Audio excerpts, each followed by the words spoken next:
Hey guys, Mark from Gunpla Network here, and today I'm presenting to you this amazing looking kit. Huge thanks to Side 7 Exports for the chance to review this.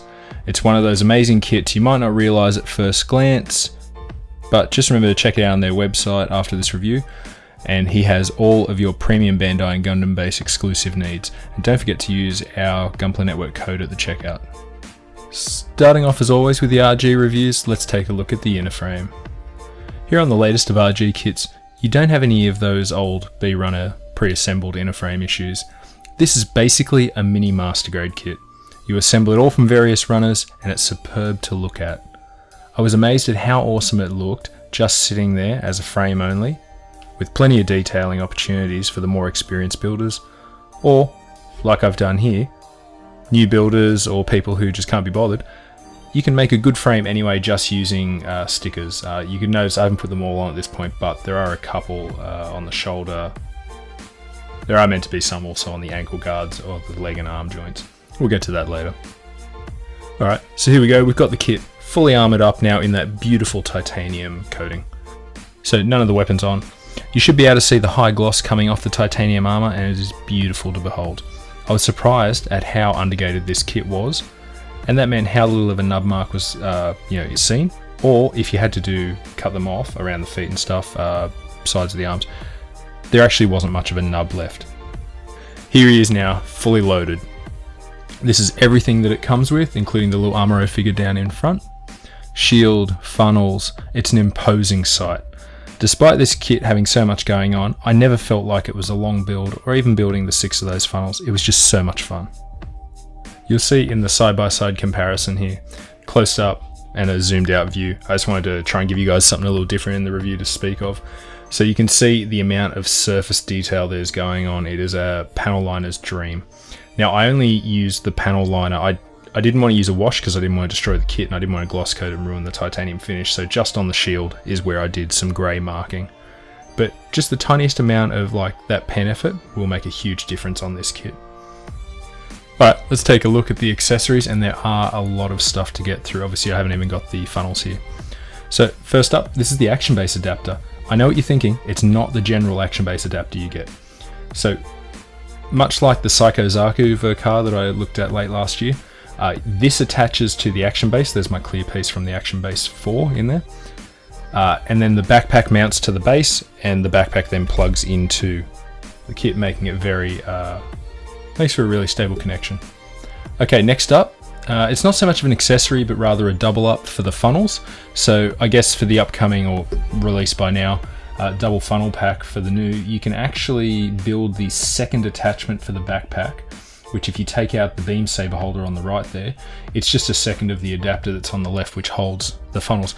So that's kind of good of Bandai. At least you've got it in the standard kit and pre-built if you want to get the double funnel pack. Let's take a look at the little Amuro figure. So this is Amuro from Char's Counterattack, and he'd be slightly different to your Amuro from your real grade RX-93.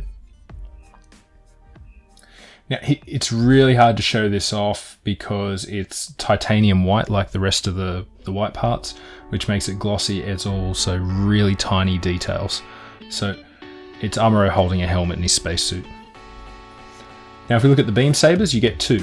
Now this is the standard type of beam saber. It's in the titanium white, like everything else that's white. This actually is a gimmick. It goes into the forearm here, not unlike the Banshee, Unicorn, Phoenix have them in the forearms.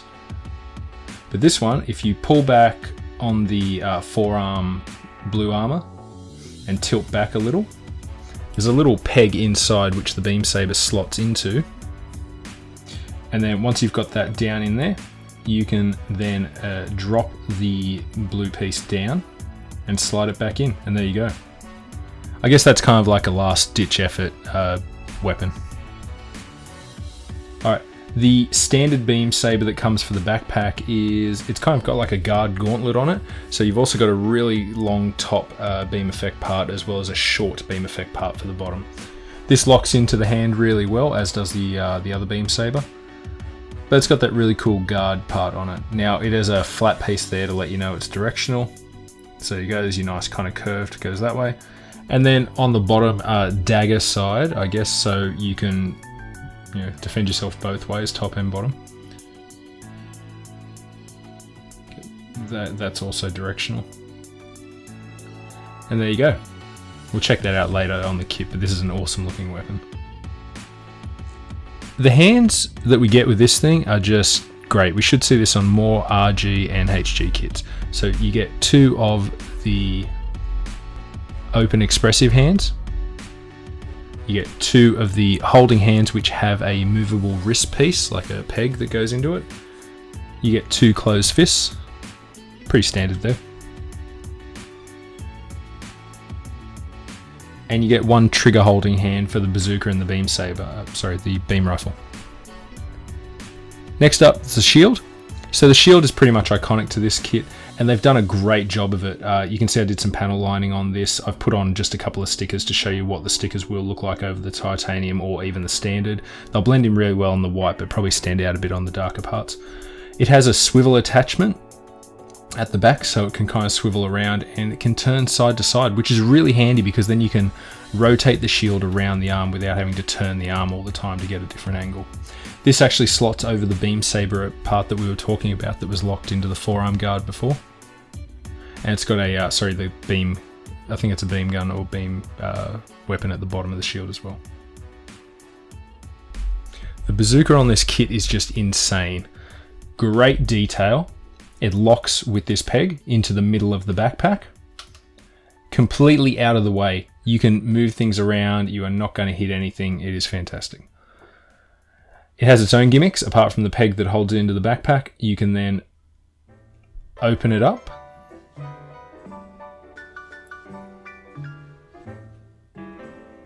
Just like this. There you go. It's got a handle for the hand to lock into.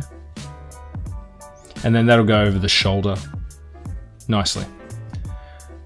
It's quite detailed. The nubs aren't too bad. There was one on the bottom I haven't finished removing. Obviously the darker plastic, it's hard to get it off.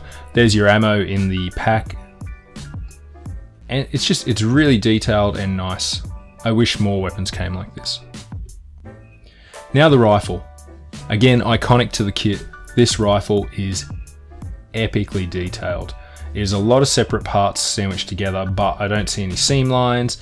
I've got the titanium white, I've got a gold, I've got my grey metal. I could paint that hose in there separately before I put the other parts. That blue part slides down over the top of it. It just looks awesome.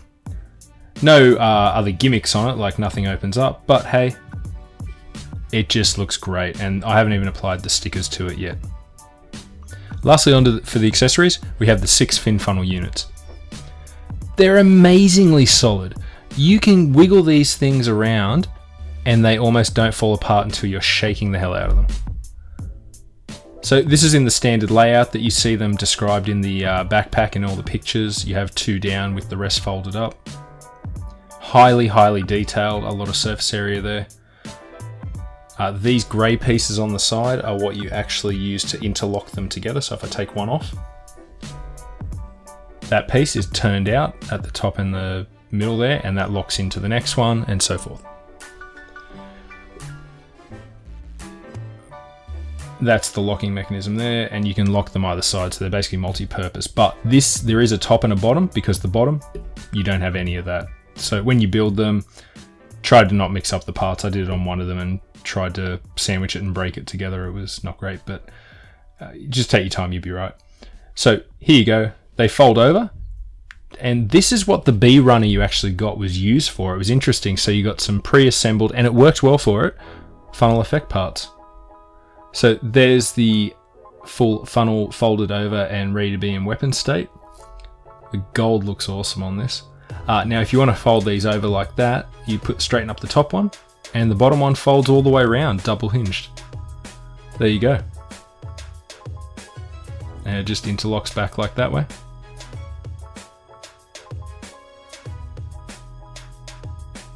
Sorry, I just want to point out that nub. So the dark blue on this kit is the only thing I had an issue with nubs on. You'll have to spend some more time. Or repaint. I wouldn't touch the titanium or the gold. That stuff is fantastic. See how solid this is? Like, yes, it moves, but there's enough give in it, it just doesn't come apart. I've been led to believe in other reviews this is more solid than the Verkars funnels. Now if we talk about colour separation for a minute again, Bandai have done a great job with this kit, so not just on the titanium, but the colour separation is pretty good on the kit overall. So onto the articulation. This thing will surprise you the more you play with it. The head has a couple of points of articulation. You can move it up and down. It can look back and forward, but when you really want to look up, you see that white piece at the base of the neck there. That pulls up as well and gives you the extra kind of look upwards, so you could do a flying through space pose much better than any other Gunpla I've seen. And it can look a lot of the way down too. It will go all the way around, but I mean, they have back cameras, you'll never really need to turn the head that far. Surprisingly, the V-fin is ultra stable, it didn't even come off once. If we go around to the backpack, that can turn, but obviously at that angle the beam saber pokes out fine. You can turn the funnel effect parts so you can get them more out, more in, however you want them. And they sandwich in that way.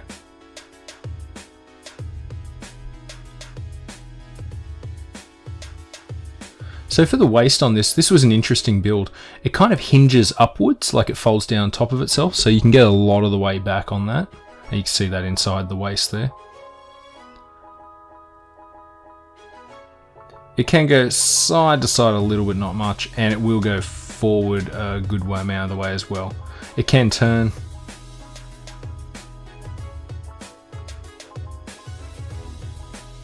But it was just so easy to move, nothing felt like it was going to snap during this either.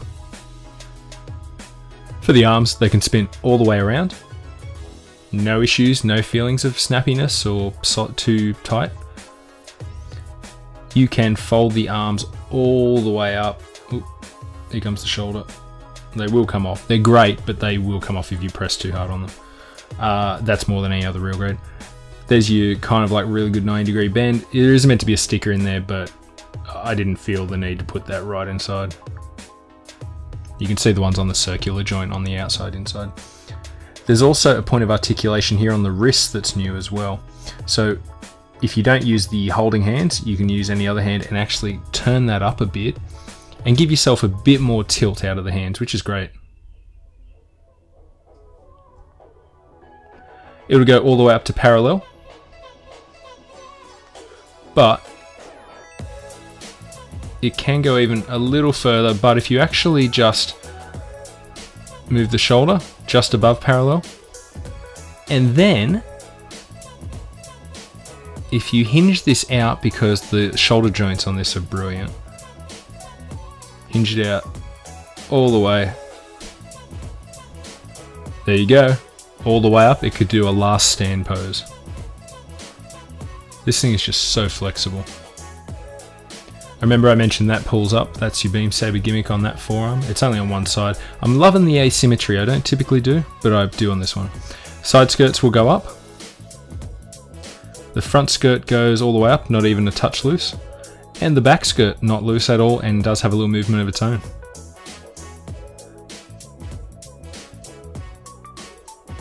Now there's an interesting waist joint on this which we'll go into, but for the moment the way it is, the leg will go up like that.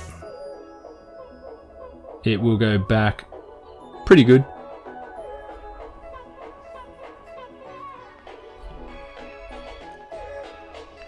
If you do that, you get your typical real grade armor separation. There's a like a hinge piston in the knee, and the thruster will pop out a little at the back. Now that's great articulation, great range of motion. Oh, also sorry, I have a loose ankle armor on mine. You can see the metal sticker behind the ankle guard. So the ankles will roll side to side. They can turn all the way around, but they've got a good amount of movement in the bottom, quite firm. Great detail on the foot. You can move them forward, down. Very mechanical looking, highly detailed. Now mine's quite loose, I don't know why. That will pop off, but just my right ankle on this was a little loose. I'll have to look at it, and maybe I've got a nub somewhere in the way. They won't pinch together like some other real grades, but they do go up. Now, if we do the splits, which pretty much you can on this guy if you adjust the waist, he will go almost all the way up. There's that really cool, I think the Sazabi had something similar from memory, I'd have to look again, but you open up this latch down here, and then what you can do is you can roll down or up individually, so you don't have to do it to both, just one leg you could if you wanted. Roll those down, and then lock that in place, and you've now got an extra range of motion, giving you more posability, more flexibility. The Bandai engineers were just on point with this kit. So now if we were to take a look again, it can go up even further, especially when you do the knee. He can basically knee an MS in the head with his knee armor. That is just super cool. And just same thing again, undo the latch, roll it back up, and then redo the latch when you've got it in the position you want. This wouldn't be a Nu Gundam or Nu Gundam without some sliding armor gimmicks. So firstly, on the shoulder, and this will probably pop off while I'm doing it, you can actually open up the front and back, and then the side of the armor rolls upwards to reveal just more mechanical detail. So they are the most stable shoulders I've had of any RG kit so far, but they do come off if you press them too much, so small trade-off, I guess. Sliding armor gimmick will come off if you press too hard on them. But there you go. If you open that up, you can see, underneath, and if you paint this thing, it'll give you even more detail. Fantastic. Now the cockpit, if I grab my tweezers, you can slide it up to reveal the cockpit, or it opens two ways.